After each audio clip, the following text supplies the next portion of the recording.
Welcome to Ruby and Friends. Today I'm here with one of my friends, which is Monica Grant.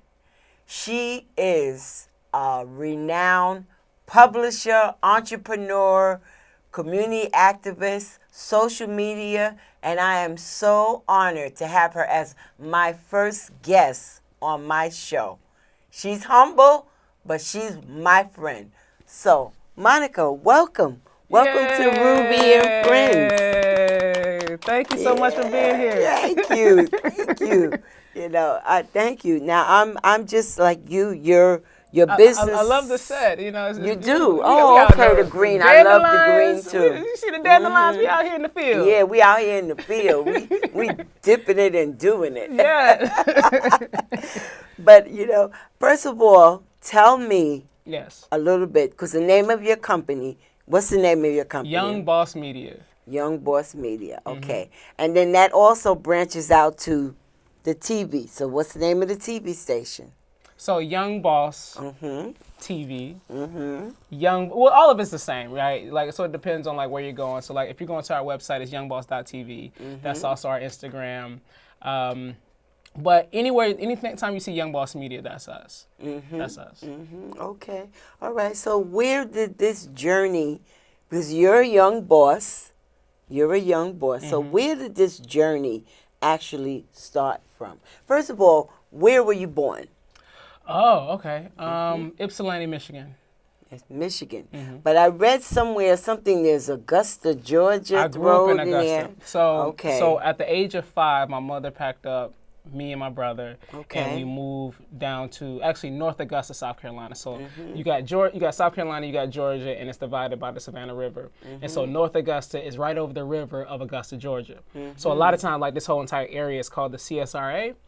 But little known fact, North Augusta, South Carolina used to be considered like the Hollywood of the East, because it's a really rich area, and so there was this hotel that all the celebrities would come to. They were starting to film there. And there was actually like a black village there called Hamburg, where after slavery, all the black people went and just really started to build up their community. So of course, it was destroyed. But there's a lot of just rich history in that land. And so when I talk to people about it, like I have nothing but good things to say about Augusta. It's beautiful. It's beautiful. It's beautiful. I've been to Georgia, Yeah. and to Atlanta and to Stone Mountain and Savannah, and Yeah. it is wonderful and beautiful. beautiful. And because I noticed when I was on your website, your businesses are all you sort of like you cater and you interact with a lot of people with who are small businesses struggling, but they're there. And the thing is, you don't know how to. Some people don't know how to get out, and because that's how we met.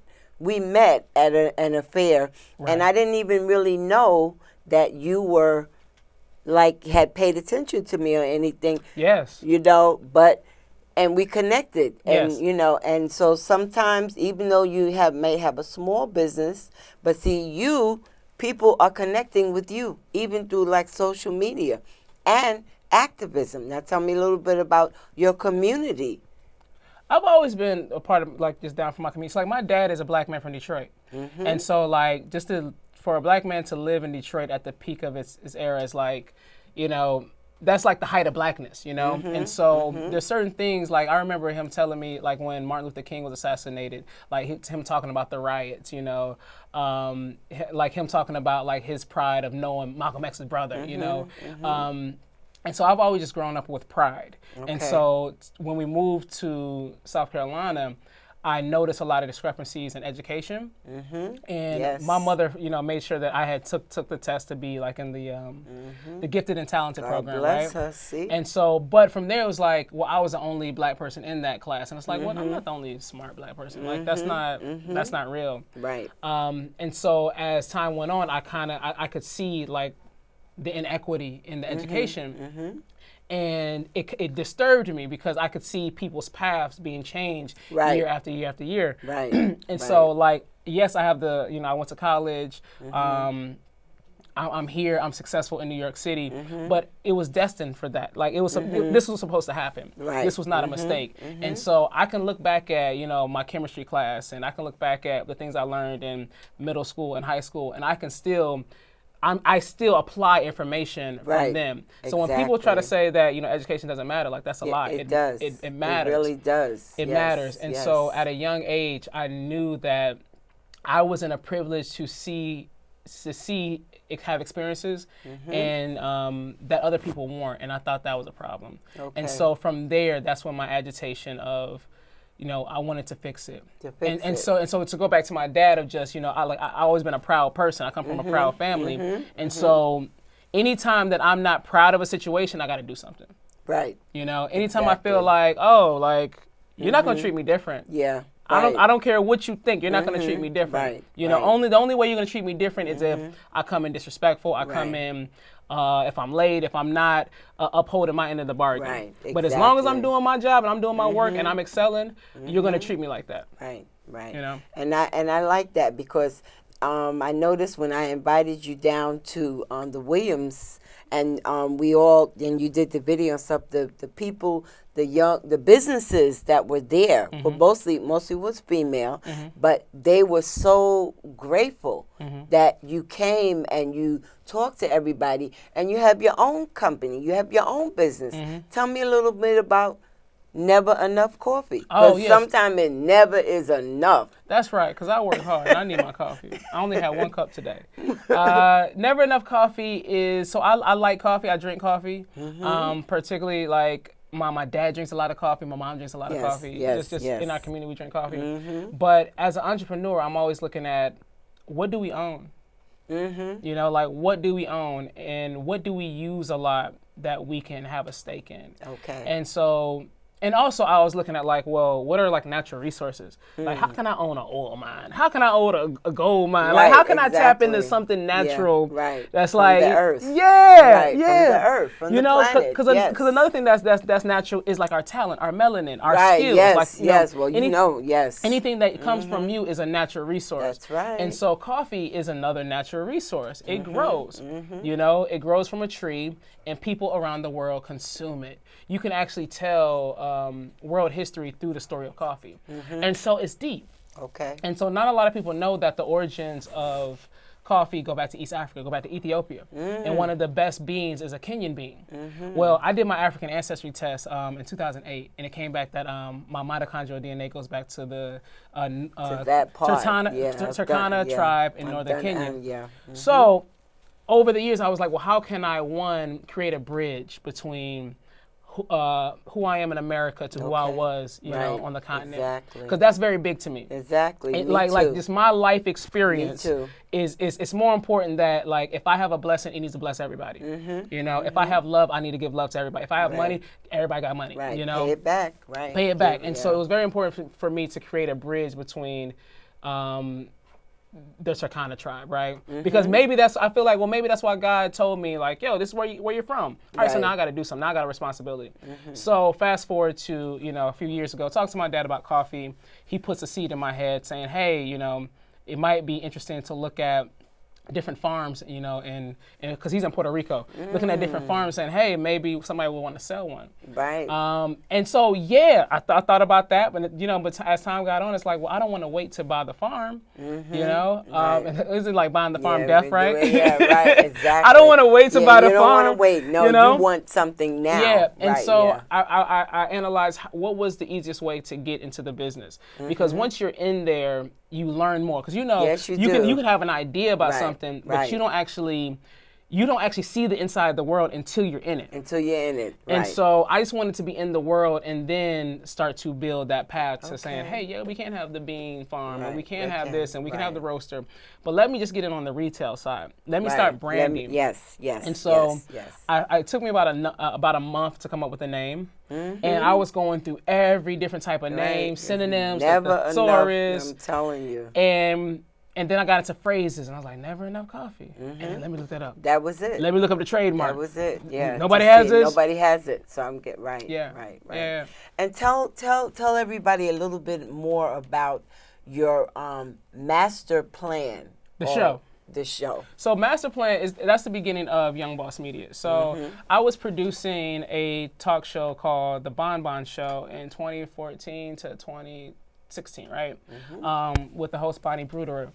Bonnie is a life coach. She's a white woman. Her audience is more of stay-at-home moms. Yeah.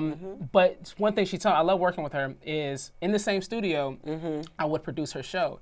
And she showed me how to format a show. She showed me how to take a show and market it. Right. At one point, she even had all of her flyers on like the MTA. Okay. You know, so she had a budget. Right. Exactly. Honey had a budget. Yeah. Yeah. You know, you do get a budget. Yes, yeah.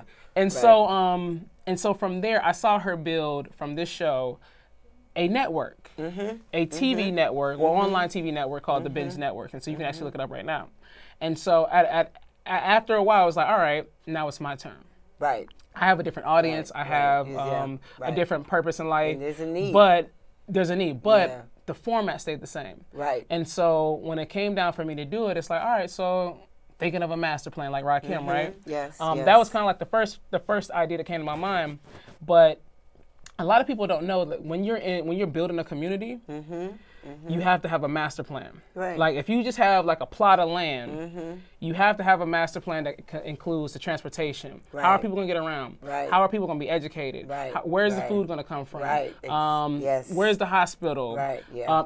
You have to have a master plan before you even, put the brick and mortar. Yeah. Before you touch anything, you have to have a master plan. Yes, you do. And so I feel like that's what we're honestly doing, is that we're creating a community. And master plan is where any type of productive person can come on. So if you're a business owner, if you're a community leader, if you're a religious person, if you're doing something that will impact positively the community, you come in, you tell me what you do, we figure out how we work together. Because also master plan is a lead generator. If you come in and we vibe together, then we're going to work together. Right, you know? Exactly.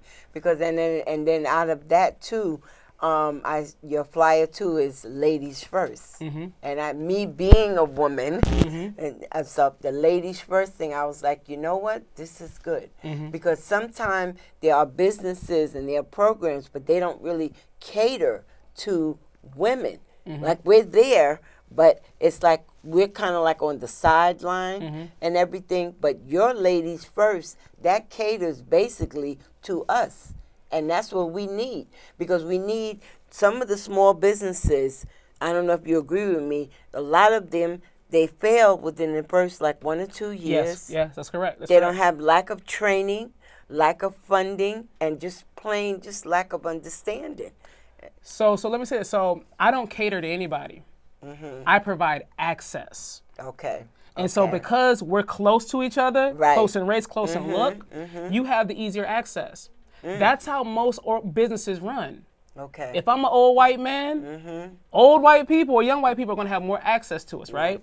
And so I provide access. Now, are there people that will not take advantage of this opportunity? Right. Yes. Yes. But it doesn't bother me. And so that's why I say I don't cater to anybody. Okay. If you want this opportunity, you come and get it. You come and get it. The first employee for Young Boss Media was a white boy named Mackenzie Bonds out at Ohio State University. And me and him would talk on the phone every Sunday about how to get sponsorship. Okay. So this is not a race thing. It's not a woman thing. It's we focus on underrepresented communities. Yes. So whoever comes in this door and is hungry, they gonna get it. They gonna get it. Right. You know. But if you come in feeling entitled, if you come in feeling like I'm owed this, no, that's not gonna work. Because everybody got to work here. That's not gonna work. Because everybody sometimes works. Your opportunities come around in life.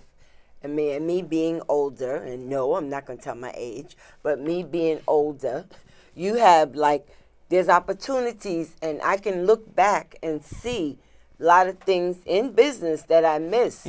So now I figure okay, I'm trying to play catch up. Right. Me and a lot of Ruby and my friends, we trying to play catch up because you missed it and stuff. But when there's an open door, when God opens a door, you better go through it. You better go through it. And that's why I'm so grateful that you're here and that you're presenting and giving me a chance to bring women on, to talk to women, to encourage women. Because sometimes life has beaten you down so much with other things. You're like, okay, I'm 40 and everybody's gone, kids are gone. What do I do now? Yeah. But you go back to what you originally started.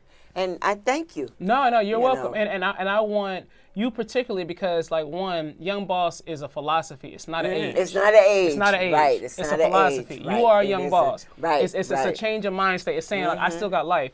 I could be 150 years old and I still got life. Right. You know, it's a philosophy. And so I feel like your experiences will help a lot of people, a lot of younger people, look at their opportunity and say, nah, I can't miss out on this. Because it will change the trajectory of your life. It will. It definitely will. If you just, if you're fearful, if you wait on things, if you wait for somebody else to do it. You got to get it. You got to go out there. You have to go out there. You can't be, and don't be afraid to open yourself up to meet new people, meet new cultures, new locations, because you never know where you at. Sometimes where you're at is not where you're really supposed to be.